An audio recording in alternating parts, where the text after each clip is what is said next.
doing well today is Anand Rathi. It's reported a decent set of numbers where the revenues grew. We had a net profit growth of almost 6% as well. But more importantly, the AUM for the company has closed in on that 1 lakh crore mark in the second quarter itself, and the 1 lakh crore target was the end of FY26. What we'll discuss, though, is what explains the slowdown in inflows quarter on quarter, opportunities coming in from subsidiaries, and more importantly, other growth opportunities for FY26 as well. We do have Feroze Azeez joining in. Feroze, thank you so much for joining in.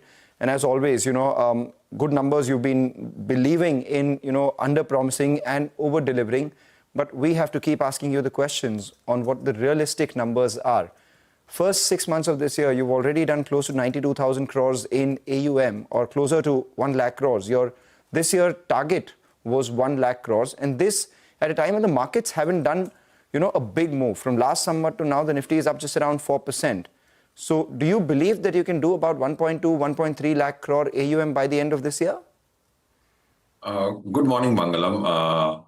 Yes, like you said, undercommit, overdeliver has been something which has been taught to us by our professional gurus, be the CEO, Mr. Raval or Mr. Rathi. Don't overcommit. That's always been the case. In that backdrop, upping the AUM number, I think, is not something which we will do in this quarter for sure.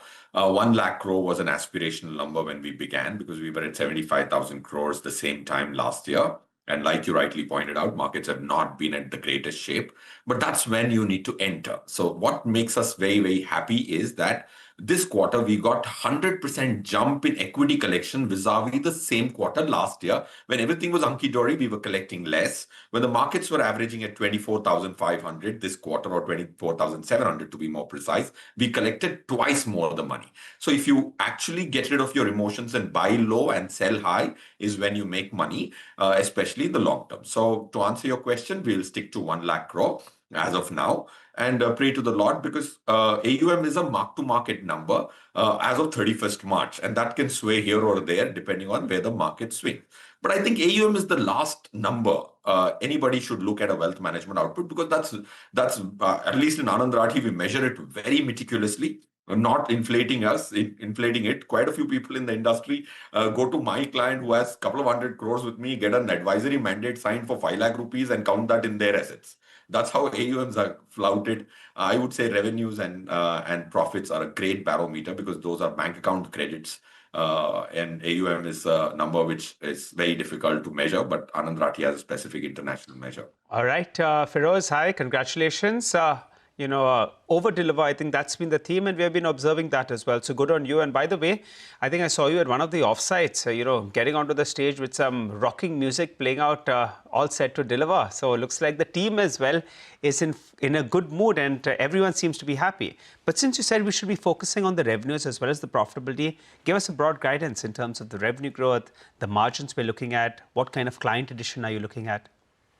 Yes, Nigel, now that you've brought the lighter note of the offside, I think we were all in a good mood because we were playing TV18 just before we started. That's the way, Feroze. That's the way. Love you, Nigel. It's always been a pleasure interacting with both of you. Coming back, I think when it comes to, Nigel, you will have to get your question again. Yeah, because the revenue growth, the profitability, you said, that's something that you should be looking at. By AUM, the number will take a bit of a back burner. So tell us, in terms of revenue growth, client addition, as well as profitability, what are the targets on those fronts? Nigel, we have given a 375 crore PAT guidance. We're sticking to that because it's just half year. We have done 194, which is, of course, a margin of 52% penetration in 50% of the time. Revenue also, we have said 1175. We're sticking to it because we believe in consistent growth. So I think the probability of that happening has gone up dramatically after this quarter's result, and the mood and momentum is great. That's point 2. Point 3, we are also expanding our horizons globally. The lucrativeness of India in the minds of an NRI has shot up. That's one thing which we want to capitalize on over the next decade.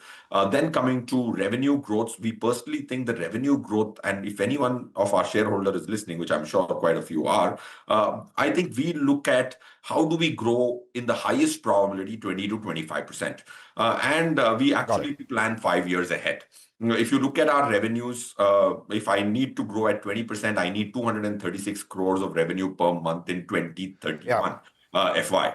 and we plan at least 80% of that. And there is a method to plan in a business like wealth management. Nothing specific to Anand, Rathi, but this business is about compounding, because 10 to 15% growth is already in the pocket if you deliver good returns for the client. So it's taken, we take that on board. You have given us the guidance. You always, like you said, underpromise, overdeliver out here.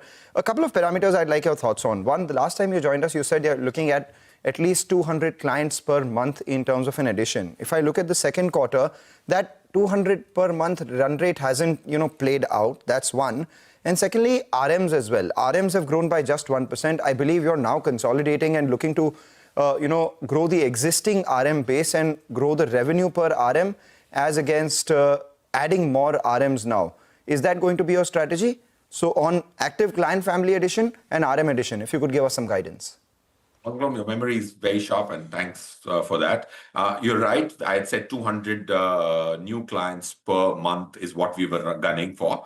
And first time last month, if I'm not wrong, we achieved 208. So we've not got there at the run rate level. At once at least we've touched that. So will that become our run rate 6 months from now? Very high probability. Whatever we achieve now, within a year, that becomes the run rate. So have we achieved that for the full quarter? The answer is no. I was also guiding it for the subsequent year, but yes, we got to it once at least. Then the second part of your question is how we could probably look at what was the second part, Mangalam? The RMs, the RM addition and the revenue per RM. Yes, absolutely. You're so right. We've actually moved up very small number. We were 374 last year. We are 386. Last quarter, we were 382.